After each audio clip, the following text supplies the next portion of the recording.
Shalom semuanya, perkenalkan nama saya Lydia Pangestu dari kelas 11 IPS. Di sini saya akan mempresentasikan bagaimana demokrasi Pancasila di Indonesia.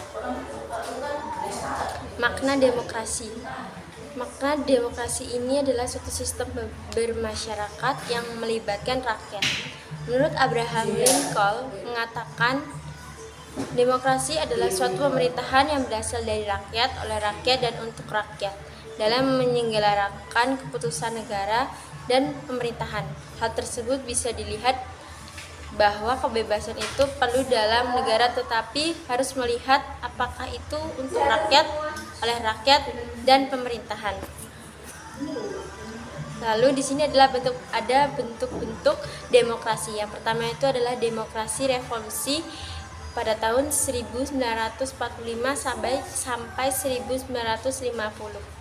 Nah, ciri-ciri dari demokrasi revolusi ini adalah kabinet dibentuk dan bertanggung jawab kepada parlemen dan mempunyai hak konstitusional untuk membubarkan parlemen. Yang kedua, kepala pemerintahan tidak dipilih secara langsung oleh rakyat, tetapi hanya dipilih menjadi seorang anggota parlemen. Nah, ketika Indonesia resmi menjadi negara yang merdeka pada periode pertama, pada penetapan undang-undang, konsep demokrasi ini dianggap kurang cocok karena lemahnya budaya demokrasi kepada partai politik yang mendominasi kehidupan sosial politik. Nah, pada masa itu juga digelar pemilu pertama pada 1955. Yang kedua itu adalah demokrasi liberalisme 1950 sampai 1959. Di sini sistem politik yang menganut kebebasan individu secara konstitusional dapat diartikan sebagai hak-hak individu dan dari kekuasaan pemerintah. Ciri-cirinya itu adalah kekuasaan presiden, lahirnya partai politik, pemberian hak-hak politik. Yang keempat, memberi pertanggungjawaban atas kebijakan pemerintah. Yang ketiga adalah demokrasi terpimpin di tahun 1959 sampai 1965. Demokrasi tersebut menempatkan segala kebijakan atau keputusan berpusat pada pemimpin negara. Pada sistem pemerintahan ini, masyarakat tidak memiliki kekuasaan yang besar terhadap kebijakan yang diambil. Ciri-cirinya itu adalah kekuasaan presiden. Yang kedua, politik partai dibatasi. Yang ketiga, peran militer semakin kuat. Yang keempat, berkembangnya paham komunisme. Yang kelima, sentralisasi pihak pusat. Yang keenam, anti kebebasan pers. Yang keempat itu demokrasi Pancasila di 1965 sampai 1998. Demokrasi yang pelaksanaannya mengutamakan asas musyawarah mufakat untuk kepentingan bersama atau seluruh rakyat. Nah, ciri-cirinya itu adalah kedaulatan berada di tangan rakyat. Yang kedua itu selalu berdasarkan kekeluargaan secara gotong royong dan pengambilan keputusan melalui musyawarah tersebut. Yang ketiga, mengakui adanya keseimbangan antara hak serta kewajiban yang menghargai hak asasi manusia.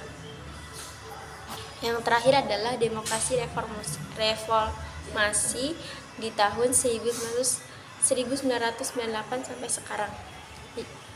Ciri-cirinya adalah banyak partai politik, lahirnya Partai Indonesia. Yang ketiga, pemilu dijalankan dengan sistem jurdil dan luber. Jurdil itu adalah jujur, adil, dan luber itu luas, umum, bersama. Yang keempat itu presiden dan kepala daerah hanya bisa menjabat 2 periode. Lalu ada pendapat atau opini saya. Dengan pergantiannya revolusioner yang menyebabkan kemajuan di Indonesia dengan kebijakan-kebijakan baru, mulai dari partai politik hingga perjuangan kebebasan berpendapat dan negara yang berkembang dengan masa peralihan demokrasi sebagai masa pembangunan bangsa Indonesia agar dapat diakui dan bersaing secara internasional dengan negara lain. Di sini ada penerapan demokrasi. Yang pertama itu di masyarakat. Bersatu menjaga kedamaian, mengikuti kegiatan gotong royong di desa. Yang ketiga adalah mengikuti kegiatan yang sudah ditetapkan desa. Yang keempat, menghargai setiap perbedaan yang ada di lingkungan kita. Yang kelima, menyampaikan pendapat dengan baik. Yang kalau di sekolah itu ada tidak membeda-bedakan teman dan guru. Yang kedua itu saling menghargai. Yang ketiga itu membuang sampah pada tempatnya. Yang keempat, petugas pelaksanaan bendera yang dilakukan secara bergantian. Yang kelima itu ada berani bertanya kepada guru.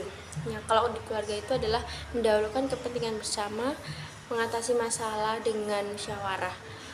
Terus saling membangun, saling membantu, saling support antara keluarga.